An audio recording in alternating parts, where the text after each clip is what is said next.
സ്ഥാപനത്തിലെ ജീവനക്കാർക്കെതിരെ പരാതി ഉന്നയിച്ച ശേഷം ഏവർക്കും പ്രിയങ്കരിയായി മാറിയിരിക്കുകയാണ് ദിയ കൃഷ്ണ.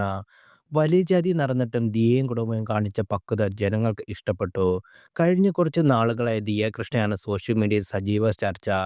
കേരളത്തിൽ ഇന്ന് ഏറ്റവും കൂടുതൽ ജനശ്രദ്ധ ലഭിക്കുന്ന ഇൻഫ്ലുവൻസറായി ദിയ കൃഷ്ണ മാറി. ദിയയുടെ ഭർത്താവ് അശ്വിൻ ഗണേഷും ചർച്ചയിലേക്ക് വന്നു. കഴിഞ്ഞ വർഷമായി ദിയയും അശ്വിനും തമ്മിലുള്ള വിവാഹം ചെയ്തത് പ്രണയം വിവാഹമായിരുന്നു. പ്രണയത്തിനായി അധികം വൈകാതെ വിവാഹ ജീവിതത്തിലേക്ക് കടക്കാനും ഇരുവരും തീരുമാനിച്ചിരുന്നു. നേരത്തെ ഇരുവരും സുഹൃത്തുക്കളായിരുന്നു. കൗതുകരമായ മറ്റൊരു കാര്യം ദിയയുടെ മുൻ കാമുകനും വൈഷ്ണവിൻ്റെയും സുഹൃത്തുക്കായിരുന്നു അശ്വിൻ എന്നതാണ്. അക്കാലത്ത് ദിയയുടെ വ്ളോഗുകൾ അംഗങ്ങളായി അശ്വിനുമുണ്ട്. മൂവരും ഒരുമിച്ചുള്ള പഴയൊരു വീഡിയോയും ദിയയുടെ വിവാഹത്തിന് ശേഷം വൈഷ്ണവ് നൽകിയ അഭിമുഖവും ചേർത്തുള്ള റീലാണ് സോഷ്യൽ മീഡിയയിൽ പ്രചരിക്കുന്നത്. മുൻ റിലേഷൻഷിപ്പിൽ നിന്ന് പഠിച്ചത് എന്താണെന്നുള്ള ചോദ്യത്തിന് വൈഷ്ണവ് മറുപടി നൽകുന്നുണ്ട്. റിലേഷൻഷിപ്പ് ആയിക്കഴിഞ്ഞാൽ ഒരുപാട് കൂട്ടുകാരെ കൂട്ടാൻ പാടില്ല. നമുക്ക് കുറച്ച് പ്രൈവറ്റ് മൊമെന്റുകൾ വേണം. എൻ്റെ തെറ്റായിരുന്നു. എല്ലാവരെയും ഇഷ്ടമായതുകൊണ്ട് ഞാൻ എല്ലാവരെയും ഒരുമിച്ച് കൊണ്ടുപോയത്. ഇപ്പോൾ മാറി ചിന്തിക്കുന്ന ആളാണ് ഞാൻ. അതാണ് മുൻ റിലേഷൻഷിപ്പിൽ നിന്നും പഠിച്ചതെന്ന് വൈഷ്ണവിൻ്റെ മറുപടി.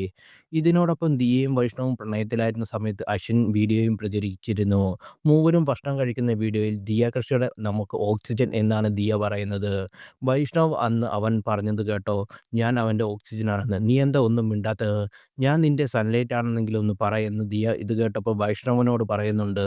നിരവധി റീലിന് ശേഷം നിരവധി പേർ കമൻറ്റുമായും എത്തി.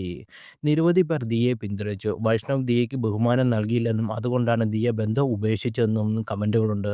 തന്നെ അവഗണിക്കുന്ന വൈഷ്ണവിനേക്കാൾ എന്തുകൊണ്ടും നല്ല പങ്കാളി അശ്വിനാണ് ദിയയ്ക്ക് തോന്നിക്കാണുമെന്ന് അശ്വിനെയാണ് ദിയ പങ്കാളിയായി ചേർത്തതെന്നും കമൻറ്റുകളുണ്ട്. വെറൈറ്റി മീഡിയയ്ക്ക് നൽകിയ അഭിമുഖത്തിലാണ് വൈഷ്ണവ് ദിയയുടെ ബ്രേക്കപ്പിനെക്കുറിച്ച് സംസാരിച്ചത്.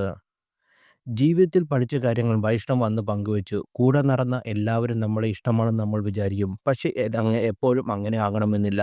കൂടെ 5 പേരുണ്ടെങ്കിൽ അവർ ഒന്നോ രണ്ടോ പേർ ആഗ്രഹിക്കുന്ന കാര്യത്തിലാകും ഞാൻ നേടുന്നത്. അതൊരു പ്രശ്നമാകും. ഫ്രണ്ട്ഷിപ്പ് അല്ല എല്ലാ ഷിപ്പും പോവും. അവസാനം ഷിപ്പ് മുങ്ങിയും അന്ന് വൈഷ്ണവ് പറഞ്ഞു. ബ്രേക്കപ്പിനെക്കുറിച്ച് നേരത്തെ ദിയ തുറന്ന് സംസാരിച്ചിരുന്നു. പരമാവധി സഹിച്ച് ബന്ധം നിലനിർത്താൻ ശ്രമിച്ചതാണ്. നേരത്തെ ഒഴിവാക്കാൻ കണ്ട ബന്ധമായിരുന്നു. ബന്ധത്തിൽ തൻ്റെ 100% നൽകിയതിനാൽ മൂവ് ഓൺ ചെയ്യാൻ എളുപ്പമായിരുന്നു എന്ന് ദിയ കൃഷ്ണ പറഞ്ഞു.